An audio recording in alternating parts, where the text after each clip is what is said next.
Are you more or less excited about these playoffs coming up? I'm more excited about the potential of the finals. I'm not excited at all about the Cleveland Cavaliers in the Eastern Conference because when you look at the fresh bodies that they'll be able to throw out there, that's where it becomes problematic. Jetty Osman started for the Cleveland Cavaliers last night. He played just 14 minutes. Clarkson had about 24 minutes. Rodney Hood had about the same. Larry Nance Jr. put in about 23 minutes, etc. And we're talking about a Cleveland Cavaliers team that doesn't have its second-best player in Kevin Love, who's a walking double-double, and by the way, a better three-point shooter than any of the names that we threw out there, including LeBron James. This is Kevin Love that we're talking about here. So you're going to have to find a way to reinsert him into the equation. It's going to be really interesting to see what Tyronn Lue does with that. But there is no question, because of the youth, the fact that your defense and your athleticism and your fresh legs have been elevated to a positive standpoint, there's no question that the Cleveland Cavaliers, I think, will walk through the Eastern Conference. It's what will they do in the finals. And you're not going to know that until you see how much they can elevate their defensive play, their level of defensive play. We constantly talk about the Golden State Warriors. Klay Thompson, I think Steph Curry's the best shooter I've ever seen. Klay Thompson is right up there. We all know that Kevin Durant is a superstar, et cetera, et cetera. But what we don't give them enough credit for is how formidable Golden State's defense is. They don't win games because they shoot jump shots all the time. They win games because they know how to lock you down when it's time. If Cleveland somehow, some way, elevates themselves to a point defensively where all of a sudden they're locking you down, where 6'8" Rodney Hood is suddenly formidable because he's on the court with a LeBron James, and your best perimeter defensive player in J.R. Smith elevates his defensive level of play. And whether it's a Tristan Thompson or a Larry Nance Jr. doing what they can do defensively, it can get interesting because now you're talking about a Cavaliers team that has the ability to do what they couldn't do until the trading deadline last week, and that was play defense.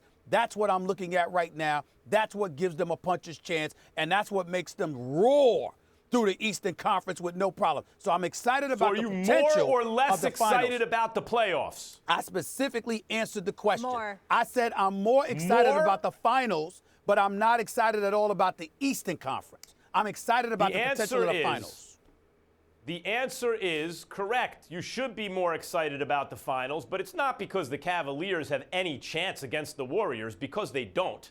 The reason is because the Rockets have a chance against the Warriors, and maybe the Cavs have a chance against the Rockets. And because the way the Cavs were looking, even when you get to the Eastern Conference, just focus on that, the way the Cavs were looking before the deadline, did you really even think they were going to get to the Eastern Conference Finals? It didn't look like that to me, not right before the deadline. You thought they had the potential on the team, but whoa, they were not showing it. So the playoffs in every way have gotten more interesting. Number one, the Cavs, I expect them, and you do, to get through the Eastern Conference, Stephen A. I don't know if they walk through. I don't know if they breeze through, but I do expect them to get through, mainly because Toronto is clearly now they're better than they've surpassed the Celtics, it seems, at least the way they've been playing recently, as the number one threat to the Cavs. But in crunch time, where Toronto shares the ball all throughout the game, in crunch time, they have two guys they go to, in DeRozan and Lowry, and both of them fail repeatedly in the clutch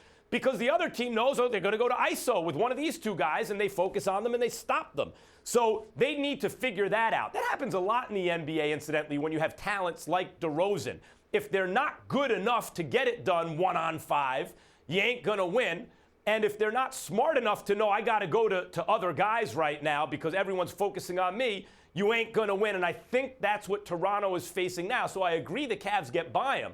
But Toronto's been so good, holding opponents to so few points while scoring so many, it may not come down to crunch time.